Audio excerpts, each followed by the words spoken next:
Tracking through history has been a great tool that everybody's used, from survival to defending to everything. A lot of people think tracking is lost. You know, now there's not a lot of good trackers out there, and a lot of people can go get training for it. I tell you, it's not lost. I think it's a skill that people overlook, that everybody needs to have a good, if they have good skills in this, they'll make them a better patriot and prepper. You follow me? And it's not the easiest skill to learn.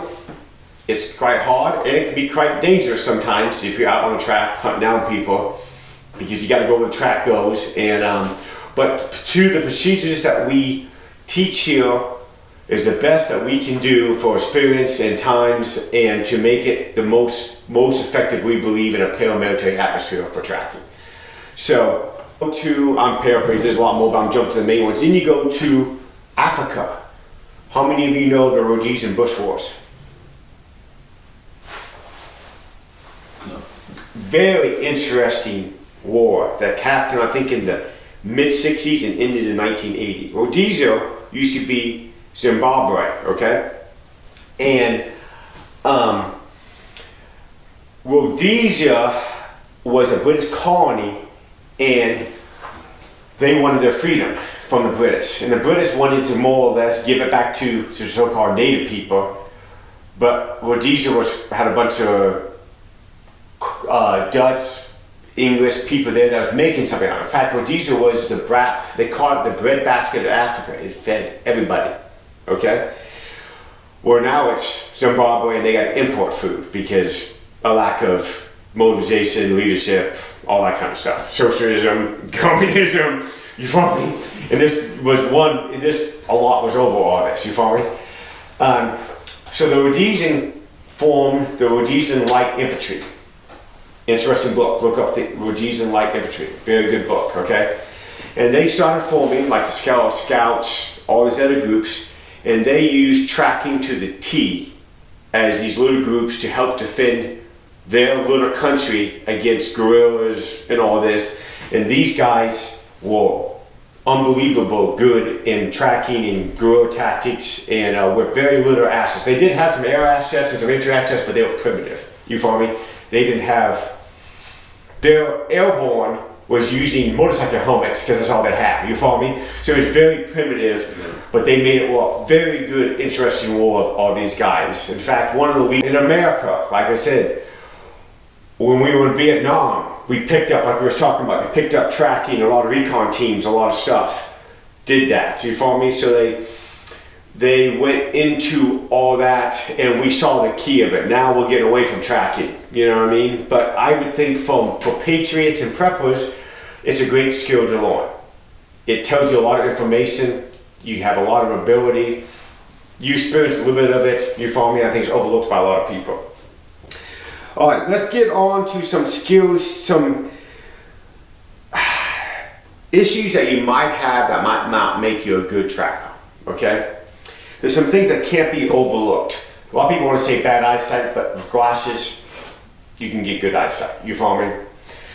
One is color blindness. Being colorblind affects you seeing different colors. You follow me? And when you see different colors, when you can't see different colors, it's kind of hard to see sign, because you can't determine from different colors when stuff's different colors. And large contrast of it, it causes a lot of problems. You follow me? For people that are colorblind. Not saying you can't do it, but it could make it more frustrating for you. You might, instead of being the lead track, you might be a good flanker. We'll get into that as time goes on here. Another one is poor depth perception. You can do drills like going into the woods and looking at trees and looking at the next tree and then trying to get and stop when all the trees look as one. You know what I'm talking about? You can do drills like that where you study a tree, then you go to the next tree, the next tree, and try to get farther and farther away before it all looks like a wall. You can work on them drills to help you poor depth perception. But again, poor depth perception might hurt you as being the main tracker or your tracking ability. It doesn't mean with determination you probably can overcome it. but you might be more of a flanker or team leader or rear security. Those are probably the two biggest ones. Another one is people that are just not patient enough to stay calm on the track, lose interest. And that, if you don't have that, you need to work on that for any military, paramilitary aspect. You need good patience. Okay, we'll get into some of the rules. The 8 tracking rules you should try to follow and keep in mind. Anybody know what they are? Okay. Identify the tracks you wish to follow. That means try to identify what the guy's footprint looks like. Now, footprints are tough to do because you very seldom will find a complete footprint. If you do, you need to draw it and sketch it, and we'll get into that. You follow me? But you need to try to identify and make sure you're following the right guy. That makes sense. You don't get off on a deer trail or something else. Mark the starting point. Wherever you start at, mark it either with flagging tape, if it doesn't matter, be tactical, or take down the 8-digit grid and tell HQ. Never walk on the track or the spoor. That means if I got a track line, when I'm moving up to the farthest point, I don't walk on it, I walk off to the side, just in case you have to go back to it. This is the most important, number 4. Never overshoot the last known sign. What that means is,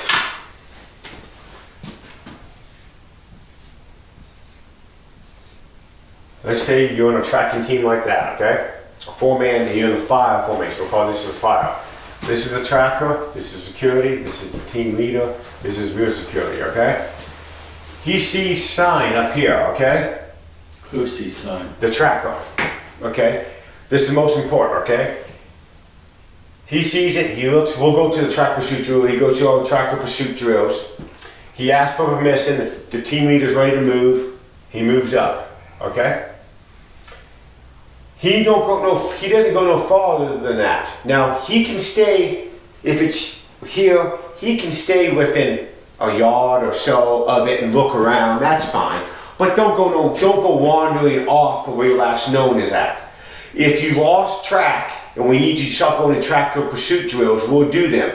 But don't overshoot it thinking there's something over here and get everything contaminated and screwed up. That makes sense? Mm-hmm. So this is something that people like to do, is when they're there, they can't really see nothing else, but they want to go over here and investigate. Well, we'll do that in tracker or lost track drills, but just don't start wandering around and overshooting it and losing where you're at. That makes sense? Was the team lead supposed to stand there? He stands, yes. He will stand at the one behind once he moves up. That makes sense? Yeah. So, the last known one was right here. That makes sense? Right. And then he'll move forward. I'm saying, so when he moves up, you can look around this general area, but don't wander off without going into lost track drills. You follow me? A lot of people want to wander off when they get a little frustrated with it. So when you're following sign, you always need to, within 50 yards, I always say, conform that this is the guy we are following. You follow me? This is a tricky thing because people want to see some branches moved or something and they keep on going down that. Or it could be a deer or something else. You follow me? Or they see the leaves rough it up. This happens to mostly unexperienced people, and they'll go off on a wild goose chase. But if I'm the main tracker and I'm following this, within every 50 yards or so, average, you should find evidence in most conditions. Now we'll get to conditions where it's hard to track, because you hear these stories, everybody can follow track everywhere, but we'll go into this down in that event. But within every 50 yards, you should find something that is pretty much, you know, this is the guy you're following, or guys you're following, like the boot print, the way he rolls his foot, the heel mark looks real similar to what it looks like. You follow me? You should find that. You know this is a human footprint, not a deer. We roughed it up. You can see the flattening of a human footprint. That makes sense. So we'll call that conforming sign. That makes sense. So you should every so often make sure. If not, we need to ask ourselves, why aren't we finding conforming sign? And every time you do that, usually 99% of the time is because you're on the wrong sign and you go back and you figure out you made a mistake. Always know where you're at. You know, have somebody, whoever it is, as the navigator hypothetically, keep track of your 8 days of grid and report that back to HQ if you're walking with an HQ. You follow me, where you're at. Because again, we want to avoid friendly fire. We all know what friendly fire is. We want to avoid friendly fire. That a lot of times it happens because people don't know where people are at. And bad training. Number 7, always keep in visual contact with your team. Because if you can't see them, they can't see you, they can't support you or help you. So always, no matter what the terrain, that's the reason we'll go through different, as we go in here, we'll go through different formations. That's the reason you would change the formation up as how dense the forest or brush gets. And then lastly, try to anticipate what the chase is doing, what he will do. Okay, how to track. It's not magic, but your mind has to be in the role of what you're doing. This is a tricky thing. If you have a lot of problems on your mind and you're stressed out, don't track. You're not going to do well. If you're hoary because you want to make dinner, don't track. Go as fast as your ability allows you. You follow me? If you get in a rush, you'll make mistakes, as anything else. So if your mind's not right, or you're tired, whatever, you'll make mistakes. Again, as you push yourself, you'll be able to track longer as you're tired, you follow me? But that's all comes in training. But you need to learn what to look for out there, you know, what disturbance will cause, like in pine needles, like in grass and leaves. You don't go around the yard. Plus, if you don't want to go in the danger area, we want to avoid the danger area because you don't get ambushed.